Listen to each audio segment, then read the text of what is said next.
हज़रत बाबा फरीद के पीर और ख्वाजा मोइनुद्दीन साहब के खलीफा, क्या नाम है? ख्वाजा कुतुबुद्दीन। मकतब में पढ़ने गए ना, पहले दिन 4 साल की उम्र थी, तो कारी साहब ने अलग बात आसा पढ़ाया तो उन्होंने 15 सुपारे कुरान पाक के सुना दिए।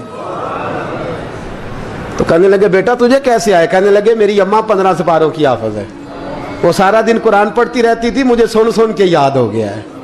जे बाला नू गाला याद हो सकदियां ने तो कुरान पाक भी याद, अल्लाह खैर करे। शर्त यह है कि हम घर में कुरान पढ़ें, बच्चों को सुन सुन के भी याद हो ही जाता है। ख्वाजा कुतुबुद्दीन इतना उरूज पाया इस शेख कामिल ने कि वक्त का बादशाह भी मुरीद हो गया।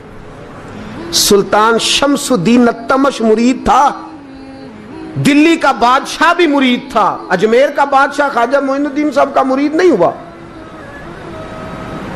ना, पाकपतन का बादशाह बाबा फरीद का मुरीद हुआ। लेकिन ख्वाजा कुतुब साहब को अल्लाह ने ये अजमत भी दी, ये शान है ना।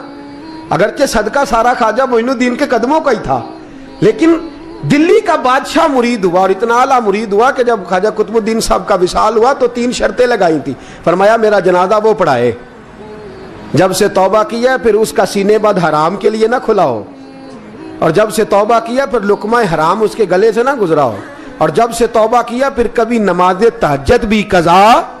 बड़े बड़े सूफी मेरी तरह के गर्दन झुका के खड़े हो गए। 7वीं साहब से दिल्ली का बादशाह निकल आया, कहने लगा पीरा सारी जिंदगी मैंने पर्दादारी से इबादत की थी, तू जाती दफा मुझे बेनकाब कर गया है। इतना बड़ा उन्होंने शख्स तैयार। और हाल ये था, लोग कहते हैं कि फलाना आदमी अमीर आदमी है तो हज़रत साहब का तल्लक, पीर साहब का तल्लक ज़्यादा है, तो उसकी इमारत ना देख, कभी कभी उसकी परहेजगारी भी देख, उसकी खिदमत गुजारी भी देख। ख्वाजा कुतुबुद्दीन साहब पे भी इल्ज़ाम लगते रहे। एक इल्ज़ाम ये भी लगा कि करीब चले गए। हुआ क्या, जब बादशाह मुरीद हुआ तो कहने लगा हजरत जी मैंने बादशाही नहीं करनी, मैंने अब खानकाह में रहना है। तो फरमाया बेटा तू छोड़ देगा तो कोई जालिम बैठ जाएगा, तो हुजूर फिर क्या हुक्म है? फरमाने लगे तूने करनी है। तो कहा हुजूर आप वो कहाँ होते हैं, मैं कहाँ होता हूँ, दिल ही नहीं लगता। तो आप फरमाने लगे मैं डेरा उठा के तेरे करीब ले आता हूँ। ख्वाजा साहब 1 किलोमीटर के फासले पर डेरा उठा के ले आए। फरमाने लगे मैं तेरी तरबियत करता रहूंगा, तू मखलूक का भला करते रहना। सल्लल्लाहु अलैहि, तू हुजूर की उम्मत का अल्लाह हुआ। वो करीब, उस वक्त भी लोगों ने बड़ी बातें की कि देखो जी बादशाह था ना तो पीर साहब भी नेड़े आ गए। लोग देखते नहीं कि असल बात क्या है। खैर वक्त गुजर गया, बादशाही मुरीद हो गया, तो फिर दिल्ली सारे में इस्लाम, इतना अदल इंसाफ, हिंदुओं को बात पसंद ना आई। उन्होंने कुछ मुसलमान खरीद लिए। सुल्तान शमसुद्दीन तमश बैठा है दरबार में, जाग रहे हैं ना आप लोग सब, कहिए सल्लल्लाहु अलैहि। बड़ी गौर से सुनने वाली बात। एक दिन सुल्तान शमसुद्दीन तमश दरबार में बैठा है, काजी अदालत भी बैठे हैं, मुकदमात सुने जा रहे हैं। बाहर से रोने की आवाज आने लगी, चीखने चिल्लाने की, बीबी बयान कर रही। क्या हो गया, क्या हो गया? वो टल लगे होते थे बादशाहों के, वो बजने लगे, जोर होने लगा। बादशाह ने कहा इस फरियादी को जल्दी बुलाओ। वो अंदर औरत आई तो चीख चीख के, रो रो के उसने अपने कपड़े फाड़ फाड़ के, बुरा हाल, 2 महीने का बच्चा। लोग उसकी आहोजारी पर उसकी तरफ मुतवज्जह। बीबी क्या हुआ, पानी पिलाओ, बिठाओ, ये क्या हो गया? कहने लगी लुट गई, इज्जत बर्बाद हो गई, तबाह कर दी गई। तो मैं क्या हुआ? कहने लगी बादशाह एक शख्स मेरा गैर शरई खामन बना, फिर मुझे हमल हुआ, फिर मेरी गोद में ये बच्चा है 2 महीने का। अब गई हूं तो वो कहता है कि मेरा तो तेरे से तल्लक ही कोई नहीं। बादशाह कहने लगे ये सुल्तान शमसुद्दीन तमश की जगह है और मैंने रसूलुल्लाह सल्लल्लाहु अलैहि वसल्लम के दीन के मुताबिक हुकूमत उस्तवार की है। कौन है जो तेरे साथ? अभी गर्दन ना काट दूंगा, बात कर कौन है? कहने लगी तू कुछ भी नहीं करेगा, कोई कुछ नहीं कर सकता। लोग कलमे छोड़ के बैठ गए, तवज्जो उधर हो गई। प्रोपेगेंडे बड़ा असर करते हैं मुआशरे पे।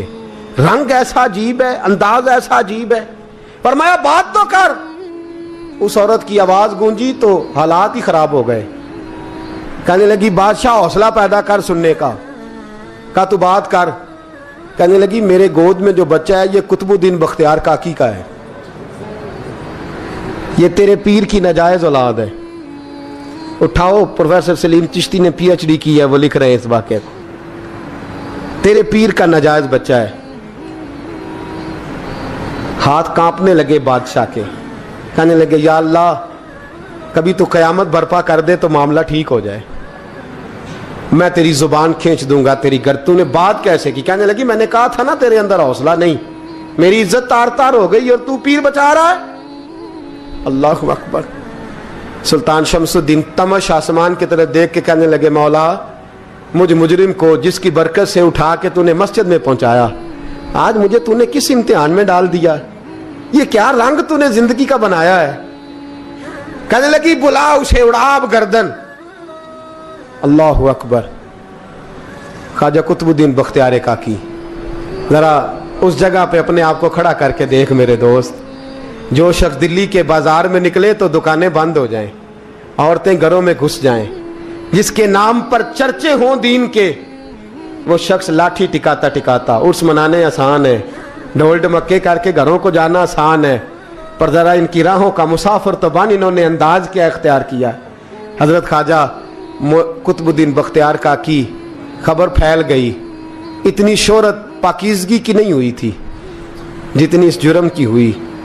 लाठी टिकाते टिकाते जब पहुंचे ना बादशाह के दरबार में, बादशाह उठने लगा, काजी उठने लगा, लोग उठने लगे, तो कुतुबुद्दीन बख्तियार काकी की आंखों में आंसू आए। माने लगे बेटो बैठ जाओ, आज मैं पीर बन के नहीं आया, मैं मुजरम बन के आया। और कहा मेरे मालिक का इंसाफ भी देखो।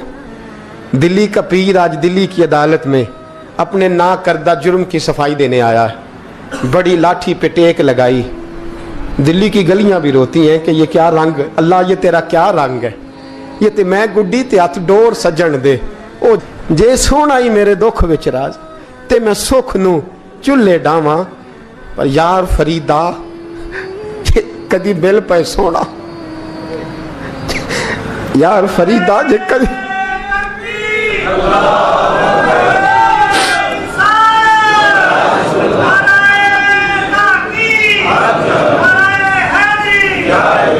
ये कदी मिल पे सोना, बस ओनू रो रो हाल सुनावा।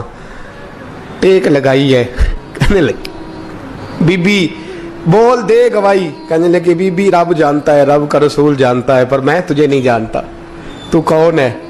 कहने लगी अच्छा वो लोगों को भेज के तहज्जुद के बहाने पिछले दरवाजे मुझे अंदर बुलाना, रब तेरा भूल जाना। फिर रोने लगी, फिर मकर करने लगी। मुझे बताइए ऐसा कोई मुकदमा हो तो लोग क्या कहते हैं? यकदम हालात बदलते हैं कि नहीं बदलते? दिल्ली का माहौल ही बदल गया, सारा सारा रंग ही बदल गया। औरत तो हिंदू थी, उसने तो झूठ मूठ के कलमे भी पढ़ रखे। अल्लाह अकबर। ख्वाजा साहब पूछते हैं गवाह है कोई तेरे पास? तो 4 कलमा पढ़ने वाले खड़े हो गए। अल्लाह करे कलमा पढ़ने वाले बिका ना करें, आमीन तो कहें। तो खड़े होके कहने लगे हाँ हमने आते भी देखा है, जाते भी देखा है। ख्वाजा कुतुबुद्दीन साहब ने नजर उस्मान की तरफ उठाई, कहने लगे अच्छा जो तेरी मर्जी, मैं गुड्डी ते हथ डोर सज्जन दे, वो जिंज रखे उंज रहना है, वाजिब नहीं विच शरीयत मंदा खसम नू कहना। कहने लगे सुल्तान यार एक रात की मोहलत नहीं दे देता? मैं सवेरे सुल्तान भी रो पड़ा कि पीर साहब मैं नौकर और मैं मोलते, अच्छा हुजूर जैसे मर्जी।